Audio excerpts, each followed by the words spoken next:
Kanalizaciona mreža u Radničkoj ulici na Kotežu 1 imala je privremeni karakter jer je trasa išla kroz privatne parcele. Zbog toga je javno-komunalno preduzeće Vodovod i kanalizacija krajem aprila započeo izmeštanje mreže na javnu površinu.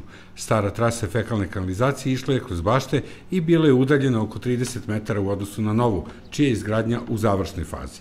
Naime, trasa Vojvođanskog bulevara nekada planiranog je trebala da proseče sve te bašte i trase, međutim, od toga se odustalo i prosto moramo i mi da pomerimo onda kanalizaciju koja je pravljena tada u to vreme pre 50 godina, sada je već vreme da se napravi nova, jer mi više i nemamo uslova da održavamo onu postojeću staru, tako da se sad pravi onako kako treba kroz ulicu da bi naravno mogli da dajemo priključke. Vrednost radova je oko 4.400.000 dinara i sredstva su obezbeđena u budžetu grada. Radovi su započeti 24. aprila, a rok za završetak je 30 kalendarskih dana, odnosno kraj maja.